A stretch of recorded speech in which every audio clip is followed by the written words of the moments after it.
Hello நண்பர்களே, வணக்கம். நான் உங்கள் பிரியா. நம்ம இன்றைக்கி பார்க்க போகிற பதிவு என்ன அப்படின்னு பார்த்தீங்கன்னா, இந்த சித்திரை மாதத்தில் வரக்கூடிய தேய்பிறை சஷ்டியோட நாள், அப்புறம் என்னென்ன மாதிரியான பூஜைகள் மந்திரங்கள் சொல்லணும், முருகப்பெருமானுக்கு என்ன நைவேத்தியங்கள் செய்யணும், கோவில்களுக்கு சென்று என்னென்ன செய்யலாம், இதை பற்றின பதிவு தான் நம்ம இன்றைக்கி பார்க்கலான்னு இருக்கோம். அதுக்கு முன்னாடி நீங்கள் இந்த பதிவு பார்க்கக்கூடிய முருக பக்தர்களாக இருந்தீங்க அப்படின்னா, ஓம் சரவணபவா போட்டிங்கிறத நம்மளோட கமெண்ட் பாக்ஸில் கமெண்டாக போஸ்ட் பண்ணுங்கள். நம்மளோட சேனல் நீங்கள் இது வரைக்கும் சப்ஸ்கிரைப் பண்ணாமல் பார்த்துட்டு இருந்தீங்க அப்படின்னா மறக்காமல் சப்ஸ்கிரைப் பண்ணி வச்சுக்கோங்க. இது போல் முருகர் சம்மந்தமான பயனுள்ள தகவல்களை நீங்கள் தொடர்ந்து பார்த்து தெரிந்து கொள்ள முடியும். இப்போ வாங்க நம்ம பதிவுக்குள்ளே போகலாம். நம்மளுக்கு சஷ்டி முருகப்பெருமானோட விரத நாட்களில் மிகவும் முக்கியமாக சொல்லப்படக்கூடிய விரதம் தான் இந்த சஷ்டி விரதம். இந்த சஷ்டி விரதம் 2 வகையான சஷ்டி விரதங்கள் உண்டு. வளர்பிறை சஷ்டியும் தேய்பிறை சஷ்டியும். இந்த தேய்பிறை சஷ்டிக்கு என்ன விசேஷம் அப்படின்னு பார்த்தீங்கன்னா, நம்மளோட கஷ்டங்களும் தீர்க்க முடியாத கடன் பிரச்சனைகளும் நோய் நொடிகளும் அப்புறம் ரொம்ப மனபாரமாக இருக்குது, அதெல்லாம் எனக்கு சரியாகணும் அப்படின்னு நம்மளுக்கு தீர்க்க முடியாத பிரச்சனைகள் எப்படி அந்த தேய்பிரையில் அந்த நிலவு தேய்ந்து கொண்டே போகிறதோ, அதே மாதிரி இந்த நாளில் நம்ம முருகப்பெருமானை வழிபாடு தொடர்ந்து ஒவ்வொரு தேய்பிரை சஷ்டிக்கும் உங்களோட கஷ்டங்களை சொல்லி வழிபாடு செஞ்சீங்க அப்படின்னா உங்களோட கஷ்டங்களும் அந்த பிறை போல தேய்ந்து கொண்டே போகுமா. அதற்காக தான் தேய்பிரை சஷ்டியை சொல்கிறோம். குறிப்பாக அந்த கஷ்டங்களை போக்குவதற்காக வேண்டுதல்கள் நம்ம அதிகமாக செய்ய வேண்டியது இந்த தேய்பிரை சஷ்டியில் தான். இந்த தேய்பிரை சஷ்டி நம்மளுக்கு என்னைக்கு வருது அப்படின்னு பார்த்தீங்கன்னா, வரக்கூடிய சனிக்கிழமை. என்னைக்கு அப்படின்னா 19/4/2025 சனிக்கிழமை தேய்பிரை சஷ்டி வருது. ஸோ அன்னைக்கு காலையிலேயே நீங்கள் எழும்பி குளிச்சுட்டு சூரிய உதயத்திற்கு முன்னாடியே குளிச்சுட்டு முருகப்பெருமானுக்கு ஒரு தீபம், உங்களால் முடிந்த நெய் தீபமோ நல்லெண்ணெய் தீபமோ ஒரு தீபம் ஏற்றுங்க. இல்லை சர்க்கோண கோலம் போட்டு 6 தீபம் ஏற்றுவது ரொம்பவும் சிறப்பு.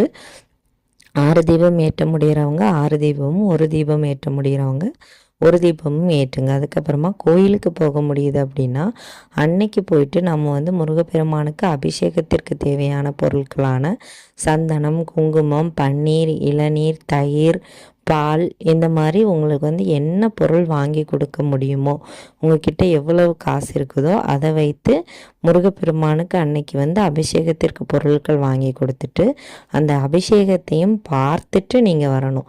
பொருட்களை மட்டும் வாங்கி கொடுத்துட்டு வந்துடக்கூடாது. கண்டிப்பாக நீங்கள் அபிஷேகத்தையும் பார்க்கணும். பொருட்கள் வாங்கி கொடுத்தாதான் அபிஷேகம் பார்க்கணுன்னு கிடையாது. கண்டிப்பாக அன்னைக்கு எல்லா முருகர் கோவில்லையும் முருகப்பெருமானுக்கு அபிஷேகம் நடத்துவாங்க. ஸோ நீங்கள் பொருட்கள் வாங்கி கொடுக்காட்டியும் பரவாயில்ல, அபிஷேகத்தை மட்டுமாவது பார்த்து கொண்டு வாருங்க. அதுவே ரொம்பவும் ஒரு சிறப்புனே நம்ம சொல்லலாம். இப்படி நம்ம ஒவ்வொரு தேய்பிரை சஷ்டிக்கும் முருகப்பெருமானுக்கு நம்மளால் முடிஞ்சதை செய்யணும். நம்மளோட வேண்டுதல்களையும் அதே மாதிரி தொடர்ந்து முருகப்பெருமான் கிட்ட வைக்கணும். நம்ம ஒரு முறை சொன்னாலே போதும் முருகப்பெருமானுக்கு. அதுக்கப்புறம் அடிக்கடி சொல்லணும்னு எந்த அவசியமும் கிடையாது. சொல்லாமல் இருந்தாலுமே அவரோட பக்தர்களோட வேண்டுதல்களை உணரக்கூடிய ஒரு தன்மை அவருக்கு உண்டு. ஆனால் அதிகமான சோதனைகளை தந்த பிறகு தான் நம்மளுக்கு நம்மளோட வேண்டுதல்களுக்கான பலனை முருகப்பெருமான் தருவார். நம்ம எவ்வளவு சோதனையை தாங்குறோம், எவ்வளவு சோதனையை தாங்கியும் அவரோட பக்தர்களாக இருப்போங்கிறத அவர் சோதிச்சு பார்ப்பார். இப்போ நீங்கள் தொடர்ந்து சஷ்டிக்கு விரதம் இருக்கணும்னு நினைக்கிறீங்க. ஆனால் உங்களுக்கு ஒரு சூழ்நிலையினால நான்வெஜ் சாப்பிட வேண்டிய விஷயமா வருது. ஸோ இப்படி ஒரு சில பேர் செவ்வாய்க்கிழமெல்லாம் நான்வெஜ் சாப்பிடாமல் இருப்பாங்க. அப்படி இருக்கும்போது அவங்களுக்கு அன்னைக்குன்னு பார்த்து யாராச்சும் நான்வெஜ் வாங்கிட்டு வருவாங்க. அதை சாப்பிட்டே தீர வேண்டிய கட்டாயத்தில் இருப்பாங்க. ஸோ நம்ம முருகப்பெருமான்கிட்ட எது நீ எனக்கு தராதன்னு கேட்குறோமோ அதை தந்து தான் அவர் நம்மளை சோதிப்பார். இப்போ நீங்கள் ஒரு இடத்துல இருந்து விலகணும்னு நினைக்கிறீங்க அப்படின்னா அந்த இடத்துல உங்களை முன்ன தூக்கி வச்சு அங்கே உங்களை பெருசாக ஆக்கிட்டு தான் அவர் அதில் உங்களை விளக்குவார். இப்படி நம்ம எது வேண்டான்னு அவர்கிட்ட கேட்குறோமோ அந்த இடத்துலையே நம்மளை பெருசாக்கக்கூடிய ஒரு குணம் தான் நம்மளோட முருகப்பெருமானுக்கு. இதை வந்து முருகப்பெருமானை உணர்ந்த ஒவ்வொரு பக்தர்களுக்குமே இந்த ஒரு விஷயம் வந்து கண்டிப்பாக நடந்திருக்கும். இது வந்து அவங்களோட வாழ்க்கையே வந்து மாற்றக்கூடிய ஒரு விஷயமாக இருக்கும். அவர் வந்து நம்மளை வந்து எவ்வளவு சோதித்தாலும் அவர் வந்து சோதனையை தரக்கூடிய கடவுள் தான். நம்மளால் இல்லைன்னு சொல்லவே முடியாது. எந்த ஒரு முருக பக்தர்களையும் கேளுங்க, அவங்களோட வாழ்க்கையில் தீர்க்க முடியாத சோதனையை கொடுத்து தான் அவங்க வந்து முருகரோட தீவிர பக்தர்களாகவே மாறியிருப்பாங்க. இது வந்து உண்மையான ஒரு விஷயம். ஸோ இந்த மாதிரி நம்ம வந்து இந்த தேய்பிறை சஷ்டியில் முருகப்பெருமானை உணர்வதற்காகவே அவர் வந்து நம்மளுக்கு பலவிதமான சோதனைகளையும் தருவார். அன்னைக்கு வந்து நீங்கள் வந்து முருகப்பெருமானுக்கு என்னென்ன நைவேத்தியங்கள்லாம் உங்களால் செய்து வைக்க முடியுமோ அதெல்லாம் வந்து செய்து வைங்க. பால் வைக்க முடிஞ்சால் பால் வைங்க. கற்கண்டு வைக்கிறது ரொம்பவும் விசேஷம். இல்லை வெறும் பழமும் வெற்றிலை பாக்கு பழம் இது மட்டுமே வச்சாலும் போதும்.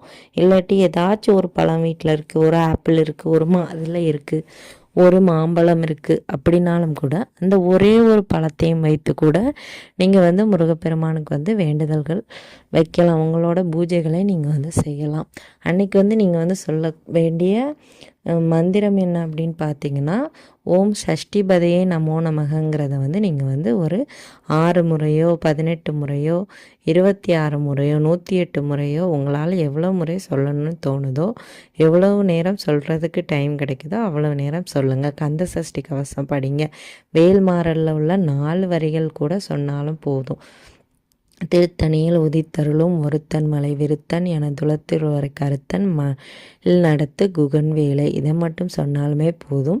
வேல்மாறல் முழுசாக படித்த பலன் வந்து உங்களுக்கு வந்து கிடைக்கும். சஷ்டி அன்னைக்கு நம்ம வந்து வேல்மாறல் படிக்கிறது ரொம்பவும் சிறப்பு. வேல் இருந்தால் பூஜைகள் பண்ணுங்கள், அபிஷேகங்கள் பண்ணுங்கள். சிலை இருந்தாலும் பூஜைகள் பண்ணி அபிஷேகங்கள் பண்ணுங்கள். கண்டிப்பாக சஷ்டி அன்னைக்கு கிருத்திகை அப்புறம் வந்து விசாக நட்சத்திரம் அன்னைக்கெல்லாம் நம்ம வந்து வேலோ சிலையோ வச்சுருந்தோம் அப்படின்னா அபிஷேகம் பண்ணணும். இது வந்து கண்டிப்பாக நம்மளோட குடும்பத்திற்கு அந்த பலன்களை வந்து கொண்டு வந்து சேர்க்கும். இந்த பதிவு வந்து கண்டிப்பாக ஒவ்வொரு முருக பக்தர்களுக்கும் உபயோகமாக இருக்கும்னு நினைக்கிறேன். உபயோகமாக இருந்தது அப்படின்னா லைக் பண்ணி ஷேர் பண்ணுங்கள். உங்களுக்கு ஏதாச்சும் டவுட் இருந்துச்சு அப்படின்னா நம்மளோட கமெண்ட் செக்ஷனில் கமெண்ட் பண்ணுங்கள். இந்த வீடியோவின் முழு பதிவை பார்த்த அனைத்து நண்பர்களுக்கும் மிக்க நன்றி.